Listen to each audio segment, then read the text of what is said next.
இன்றைக்கி பாருங்கள், நம்ம கருவேப்பிலை பொடி தான் செய்கிறது எப்படின்னு பார்க்கலாங்க. இது செய்கிறது ஈஸி தான்.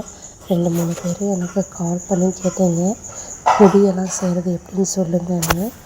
இப்போ பாருங்கள், ஒரு வானல் நல்லா காய வச்சு உளுந்து கொஞ்சம் எடுத்துக்கலாங்க. எடுத்துக்கிட்டு பொன்னிறமாக நல்லா வறுத்துக்குங்க. இது வறுப்புக்குள்ளே பார்த்திங்கன்னா வாசமாக இருக்கும். இந்த மாதிரி கொஞ்சம் கலர் சேஞ்ச் ஆகுங்க. அந்த டைமில் நீங்கள் எடுத்துக்கோங்க. அதுக்கப்புறம் குத்துக்கல்ல பருப்பு கொஞ்சம் எடுத்துக்கோங்க. எடுத்துக்கிட்டு அதையும் நல்லா சிம்முலேயே வச்சுக்கோங்க, ஏன்னா இல்லைன்னா தீஞ்சிடும். நல்லா வதக்கி விடுங்க.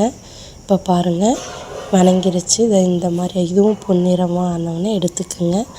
அதுக்கடுத்தது பொட்டுக்கடலை, நான் உடைக்காத கடலை எடுத்துருக்கேங்க. உங்களுக்கு வேணால் உடைச்ச கடலையும் எடுத்துக்கோங்க. அதே மாதிரி வறுத்துக்குங்க.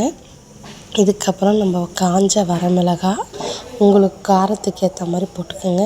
கல்லுப்பு கொஞ்சம் போட்டுக்கோங்க, ஏன்னா காரம் அடிக்காமல் இருக்கும். அதுக்கப்புறம் சீரகம் கொஞ்சம், மிளகு கொஞ்சம்னா சேர்த்துக்கங்க. அதிகமாக போட்டிங்கன்னா அதோடய ஃப்ளேவரே மாற்றிடும். அதே மாதிரி வர கொத்தமல்லியும் அப்படி தான். கட்டி பெருங்காயம் கொஞ்சோண்டு எடுத்துருக்கேங்க. இதையெல்லாம் வறுத்துக்குங்க. சீரகம், மிளகு, வர கொத்தமல்லி மட்டும் கொஞ்சம் தான் எடுத்துக்கங்க, ஏன்னா ஃப்ளேவரை மாற்றிடும். இப்போ பாருங்கள், கருவேப்பிலை தழை நம்ம ஆல்ரெடி 2 டேஸ்க்கு முன்னாடி கழுவி நிழல்லையே காய வச்சு தாங்க எடுத்திருக்கேன். அதனால் அதை வறுக்க தேவையில்ல. இதுவே உங்கள்கிட்ட பச்சை கருவேப்பிலையாக இருந்ததுன்னா நீங்கள் வானலில் போட்டு வறுத்துக்கிட்டிங்கன்னா இந்த மாதிரி ஆகிடும்.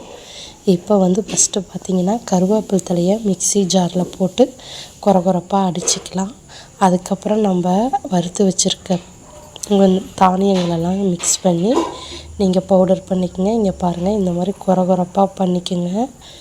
கொரகொரப்பாக இந்த மாதிரி அரைச்ச உடனே பேக் பண்ணி வைக்காதீங்க. அதாவது ஒரு டப்பாவில் போட்டு வைக்காதீங்க, ஏன்னா சீக்கிரம் வண்டு புழு விழுந்துடும். முதல்ல ஒரு பிளேட்டில் போட்டு நல்லா ஆற வைங்க. ஆற வச்சுட்டு ஒரு 10 மினிட்ஸ் கழித்து நீங்கள் ஒரு பாட்டிலில் போட்டு வச்சுக்கோங்க. இதை பார்த்திங்கன்னா, நீங்கள் சுட சுட சாப்பாடு, இட்லி, தோசை இந்த மாதிரி இதிலலாம் போட்டு நெய் ஊற்றி பிசைஞ்சு சாப்பிட்டு பாருங்கள். அவ்வளோ அருமையாக இருக்கும்.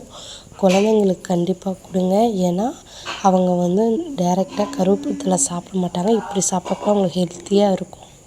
உங்களுக்கு இது பிடிச்சிருந்ததுன்னா லைக் பண்ணுங்கள், ஷேர் பண்ணுங்கள், கண்டிப்பாக சப்ஸ்கிரைப் பண்ணுங்கள். தேங்க்யூ.